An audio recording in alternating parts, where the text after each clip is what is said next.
Meantime, the war in the Middle East has sent oil prices and gas prices surging. Yeah, CTV Scott Hurst is live now with the latest on this. So, yeah, pump pain continues. Price of oil. It's not just gas, Scott, but I mean, so many of the products we buy. And Donald Trump has sort of weighed in on this now as well. Good morning, Nick and Jen. Of course, first and foremost, we are feeling the pinch at the pump. You've seen the numbers go up and up just on the weekend. I filled up at the station right near my house and thought this is the most I've spent in years to fill the tank. So that is where we're feeling it first. But of course, concerns are growing about the greater impact to our wallets if oil prices stay high for an extended period of time. Of course, it's not just our household budgets. It could lead to paying more for many other items and products, higher food costs, higher air travel costs, all stoking fear of higher inflation. Companies, of course, would see their bills jump for the sheer cost of fuel, as then they, of course, need to pass along the cost to consumers to cover their costs. So you see the massive ripple effect across so many sectors,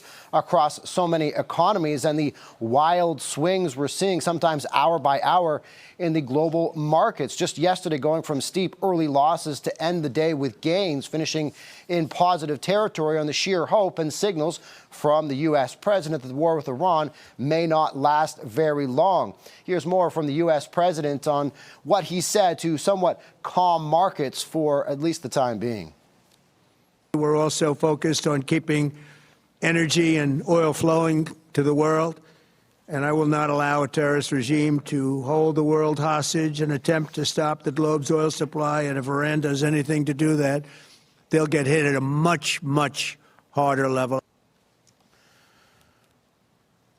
So, of course, we've heard vastly different timelines from the U.S. president himself, from the Israelis, from other U.S. politicians. Prices and markets could, of course, see more wild swings given all the uncertainty about the war.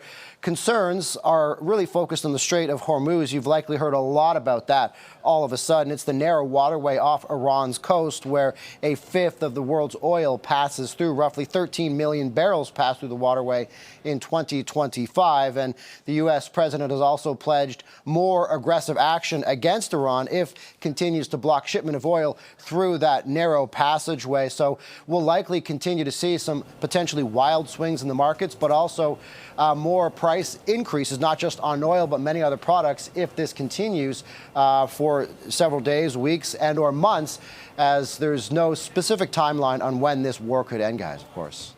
Okay, that is CTV Scott Hurst joining us live. Thanks, Scott. Thank you.